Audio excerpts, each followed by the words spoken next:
प्रेक्षकांनो, तुला जपणार आहे या मालिकेच्या पुढच्या भागामध्ये आपल्याला पाहायला मिळणार आहे रुद्रकेतू हा शिवनाथपर्यंत पोहोचणार आहे आणि त्यानंतर मीराला शिवनाथमुळे खूप मोठी मदत मिळते. परंतु पुन्हा एकदा वार रुद्रकेतूवर मंजिरीचा होणार आहे, कारण की रुद्रकेतूचा अंत हा मंजिरीच्या हातनच होणार आहे. परंतु आता मात्र रुद्रकेतूची जी मदत मीराला झालेली आहे ती मात्र मदत मंजिरीवर चांगलीच भारी होते, कारण की रुद्रकेतूची सुटका ही मंजिरीच्या एका चुकीमुळे झालेली असते. मार्जरीने सतर्क करून सुद्धा मंजिरी हरलेली असते. मार्जरी सांगते की रुद्रकेतूवर कोणाचीही सावली पडली, कोणत्याही पॉझिटिव्ह गोष्टींचा हा त्याच्यावर प्रभाव झाला तर सगळंच काही अवघड होऊन जाईल आणि पुन्हा तू रुद्रकेतूला मारू शकणार नाहीस मंजिरी. ते तुझ्या पुढे खूप मोठं आव्हान होईल. त्यामुळे आताच तू सतर्क राहा. परंतु तरी सुद्धा मंजिरीकडून चूक होते आणि मंजिरी झोपी जाते. प्रेक्षकांनो, मंजिरी तिच्या झोपेला कंट्रोल करू शकत नसते आणि तेव्हा मात्र तिला झोप लागते. ती म्हणत असते की मी झोपणार नाही, काही जरी झालं, जोपर्यंत मला पुढचा मार्ग सापडत नाही तोपर्यंत मी झोपणार नाही, असं मात्र मंजिरीने ठरवलेलं असतं. परंतु तिला मात्र झोप लागते आणि प्रेक्षकांनो, आपण पाहतो की तिच्या झोपेमुळे मात्र तिथे मीरा आणि अंबिका पुन्हा येतात आणि त्यानंतर मीरा देवी आजींना तिथे आठवते आणि तेव्हा आपण पाहतो की देवी आजी तिथे आल्यामुळे देवी आजींची नजर मात्र रुद्रकेतूवर पडते आणि त्यानंतर रुद्रकेतू हा तिथे उभा राहतो. म्हणजे प्रेक्षकांनो, आपण पाहतो की आजींची नजर ही रुद्रकेतूवर पडल्यामुळे रुद्रकेतू जिवंत होतो. ज्या गोष्टींची भीती ही मात्र मार्जरीने मंजिरीला सांगितली होती तीच गोष्ट घडते आणि रुद्रकेतू हा जिवंत होतो, कारण की तो मृतदेह मंजिरीने तिच्या मायावी शक्तीमध्ये बांधलेला असतो. तिने मृतदेहाला खुर्चीवर बांधलेलंच असतं, परंतु तिने मायावी शक्तीचा सुद्धा वापर केल्यामुळे मात्र तिथे मृतदेह आहे हे मात्र कोणाला दिसत नाही. तिथे अंबिका येते, तिला सुद्धा ती शक्ती जाणवत नाही, परंतु तिला इतकं नक्कीच कळालेलं असतं की मंजिरीने काहीतरी केलं आहे. त्या खुर्चीकडे ती पाहतीये, म्हणजे नक्कीच तिने तिथे रुद्रकेतूला आणलेलं असणार. मंजिरीच्या ताब्यातच रुद्रकेतूचा मृतदेह आहे हे मात्र आता अंबिकाला कळालेलं असतं आणि त्यामुळे अंबिका मीराला ही गोष्ट सांगते आणि त्या दोघीजणी सुद्धा मंजिरीकडे जातात.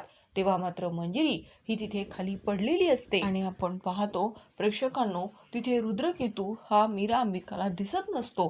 त्यानंतर मात्र मीरा ही आजींची प्रार्थना करते, देवी आजींना ती हात जोडत असते आणि इकडे मात्र देवी आजींची नजर ही रुद्रकेतूवर पडलेली असते आणि त्यानंतर मात्र जी गोष्ट घडायला नको होती मंजिरीच्या हेतूने तीच गोष्ट घडलेली असते आणि त्यानंतर रुद्रकेतू स्वतः त्याला बांधलेल्या दोऱ्यांना तो सोडतो आणि त्यानंतर तो तिथून चालत असतो. आणि इकडे मात्र आपण पाहतो की अनन्या ही वेदाला समजावत असते, कारण की पुन्हा वेदाचे गैरसमज हे दिवसेंदिवस वाढत चाललेले असतात. तिला असं वाटत असतं की बाबांनी फक्त मला वेळ द्यायला पाहिजे, मीरा आईला नाही. मीरा आई खोटारडी आहे, तिच्यामुळेच बाबांनी माझ्या आईला मारलेलं आहे. या सगळ्या गोष्टींमुळे वेदा खूप डिस्टर्ब असते आणि प्रेक्षकांना आपण पाहतो की वेदाला असं वाटत असतं की अथर्वने तिच्याजवळ झोपावं आणि त्यानंतर मात्र मीरा अथर्वला समजावते की अथर्व, तुम्ही तिथे झोपायला जाऊ शकता आणि त्यानंतर अथर्व हा वेदाकडे झोपण्यासाठी जात असतो. परंतु जेव्हा अथर्व पाहतो तो समोर रुद्रकेतू हे चालत जात आहेत हे अथर्व पाहतो आणि त्यानंतर मात्र अथर्व वेदाकडे न जाता तो थेट मीराकडे जातो. मीरा विचारते की काय झालं, तुम्ही इथे पुन्हा का आलात? तेव्हा मीरा आणि अंबिका बोलत असतात. अंबिका रुद्रकेतूबद्दल मीराला विचारत असते. आपल्याला रुद्रकेतूला मिळवणं सुद्धा तितकंच महत्वाचं आहे, कारण त्यांच्या अस्थिपासूनच आपल्याला पिंजरा बनवायचा आहे ज्यामध्ये मंजिरी सहज कैद होऊ शकते. नाहीतर मंजिरीचा अंत आपल्यासाठी करणं हे थोडंसं अवघड होणार आहे. या सगळ्या गोष्टींची कल्पना असून सुद्धा मीरा आणि अथर्वने लगेचच त्यांच्यावर अंत्यसंस्कार करायला हवे होते, परंतु तू असं न करता तिथून निघून आलीस. परंतु त्यानंतर मात्र मीरा सांगत असते की ताई, अगं तुझाही शोध लागत नव्हता आणि अथर्वला या सगळ्या गोष्टींमध्ये मला अडकून ठेवायचं नव्हतं, कारण की मी त्यांना कोणतीही गोष्ट सांगितलेली नाहीये आणि जर त्यांनी मला हे विचारलं असतं तर माझ्याकडे उत्तर नव्हतं. मी तुझ्यामुळे अगोदरच खूप जास्त डिस्टर्ब होते आणि त्यानंतर देवी आजींनी माझा आत्मविश्वास वाढवला कारण की तुझी आणि माझी साथ ही काही दिवसांचीच उरलेली आहे, असं सुद्धा आजी बोलत होत्या. त्यानंतर मात्र मीराचे डोळे पाणवलेले असतात, परंतु अंबिका तिला समजावते. ती म्हणते की मीरा, मी तुझ्या सोबतच असणार आहे आणि काळजी करू नको.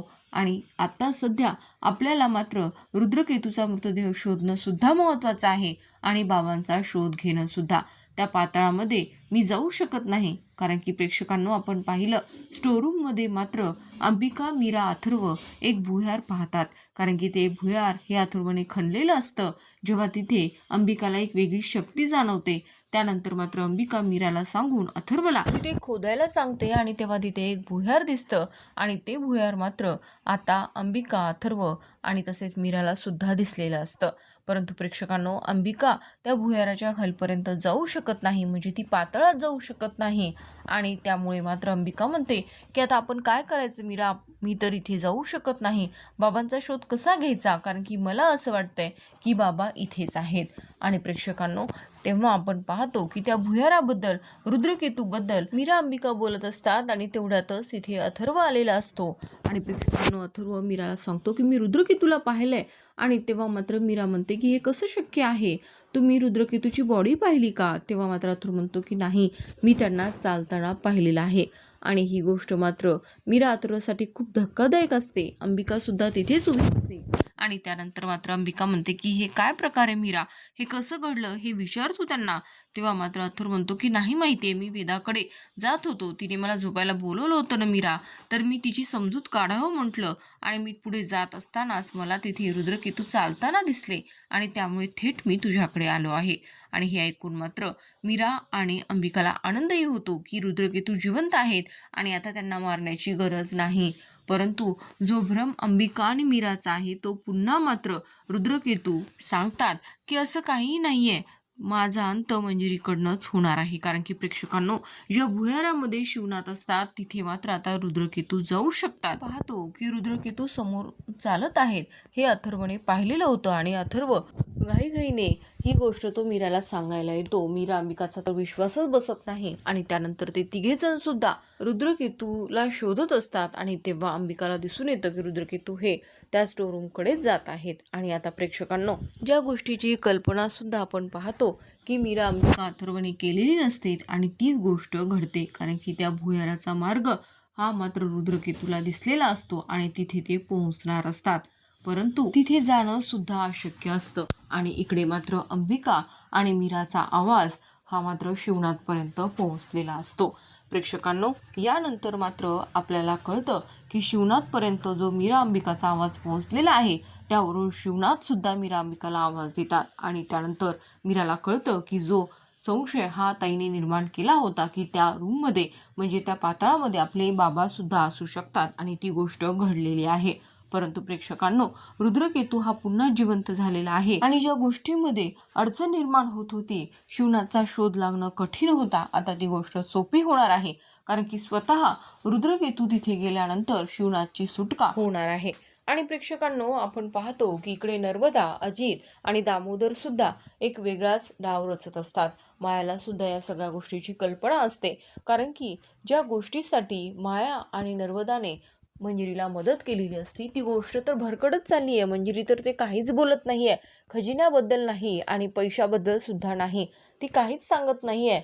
आणि त्यानंतर माया आणि नर्मदा मात्र म्हणतात की ही मंजिरी आपल्याला काहीतरी खोटं बोलतीये, त्यामुळे आपण मात्र तिच्या प्रत्येक गोष्टीवर लक्ष ठेवायला पाहिजे.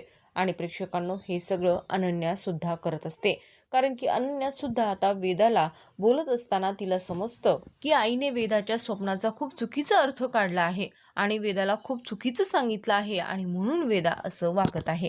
कारण की प्रेक्षकांनो, त्यानंतर आपण पाहतो की वेदा सांगते की माझ्या स्वप्नामध्ये हे सगळं आलं होतं आणि म्हणून मी असं बोलतीये. माझ्या अंबिका आईने मला स्वप्नात येऊन सांगितलं की हे सगळं बाबांनी का केलं आणि ती मीरा आई असं का करते, हे सगळं काही मला माझ्या आईने, अंबिका आईने सांगितलंय. आणि त्यानंतर मात्र अनन्याला असं वाटतं की स्वप्नातल्या काही गोष्टींमुळे असं झालं असेल. आणि तेव्हा अनन्या तिला समजावत असते की बाळा, असं काही नसतं, वेदा असं काही नसतं, स्वप्नातल्या सगळ्याच गोष्टी खऱ्या होत नाहीत. तेव्हा मात्र वेदा म्हणते की अगं आतू, तू लहान आहेस, परंतु आजी तर मोठी आहे ना, आजींना तर सगळं कळतं ना, मला आजीनेच सांगितलं आहे. आणि तेव्हा मात्र आजीनी कोणती कोणती गोष्ट सांगितली, काय काय समजावलं, हे सगळं काही अनन्या आता जाणून घेते. आणि तेव्हा तिथे अथर्वसुद्धा असतो. अथर्वच्या मनामध्ये राग निर्माण झालेला असतो की हे सगळं त्या मंजिरीमुळेच झालेलं आहे आणि त्यामुळेच वेदा आमच्याशी असं वागतीये. आणि ही गोष्ट आता अनन्याला सुद्धा कळाली आहे. अनन्याला कळतं की आईने असं चुकीचं सांगायला नको होतं. वेदाला जे काही स्वप्न पडलं ते चुकीचं आहे असं आईने न सांगता तिने वेदाचा गैरसमज वाढवला असं तिने का केलं असेल. आणि या गोष्टीचा विचार मात्र अनन्याला सतावत असतो. आणि प्रेक्षकांनो, आता मात्र आपण पाहतो इकडे वेगळंच काहीतरी घडून गेलेलं आहे आणि पुढे काय घडणार आहे हे पाहणे तितकेच इंटरेस्टिंग होणार आहे. कारण की मृत पावलेली व्यक्ती ही आता जिवंत झाली आहे. आणि त्यानंतर रुद्रकेतू हा मंजिरीच्या बाजूने उभा राहतो की त्यानंतर तो शिवनाथची मदत करतो, हे सुद्धा पुढे पाहायला मिळेल. परंतु ज्या गोष्टी ठरलेल्या आहेत त्यावर सुद्धा प्रश्न उभे राहतात. कारण की रुद्रकेतूचा अंत मंजिरीमुळे होणार आहे आणि त्यानंतर त्याच्याच अस्सीपासून जो पिंजरा बनेल त्यातच मंजिरी कैद होऊ शकते जेव्हा तिचा अंत जवळ आलेला असेल. आणि हे सगळं करण्यासाठी रुद्रकेतूला पुन्हा मंजिरी मारण्याचा प्रयत्न नक्की करणार. आणि प्रेक्षकांनो, शिवनाथची सुटका सुद्धा त्या पातळातून होताना दिसून येणार आहे. परंतु इकडे मात्र मंजिरी संतापलेली आहे. हे माझ्याकडनं कसं झालं हेच तिला कळत नाही. जेव्हा तिला जाग येते तेव्हा खुर्चीवर कोणीच नसतं आणि त्यामुळे ती संतापते. आणि इकडे आपण पाहतो की गोष्टी या बदलताना दिसून येतात. कारण की आता मंजिरीचा पूर्ण डाव हा उलटा पडलेला आहे. रुद्रकेतूचा मृतदेह मिळून तिला जिंकल्यागत वाटत असतं. ती खूप आनंदी असते. परंतु तोच मृतदेह माया नर्मदाच्या हातातून निसटून पुन्हा मंजिरी तो मिळवते. आणि त्यानंतर सुद्धा तिला खूप आनंद होतो. मार्जरी तिला सतर्क करते तरी सुद्धा तिच्याकडनं चूक होते. आणि प्रेक्षकांना आपण पाहतो की तिला झोप लागल्यामुळे मंजिरीच्या हातनं रुद्रकेतूचा मृतदेह निसटतो. आता मंजिरी यावर कशी मात करणार हे पाहणे इंटरेस्टिंग होणार आहे. आणि प्रेक्षकांनो, त्यानंतर आपण पाहणार आहोत की या सगळ्यांमध्ये मीरा जिंकणार की मंजिरीचं चिरतरुण होण्याचं स्वप्न पूर्ण होणार, हे आपल्याला पुढील भागात पाहायला मिळणार आहे. तर प्रेक्षकांनो, तुला जपणार आहे या मालिकेच्या लेटेस्ट अपडेटसाठी चॅनलला सबस्क्राईब करा. व्हिडिओ आवडला असेल तर व्हिडिओला लाईक आणि शेअर करायला मात्र विसरू नका.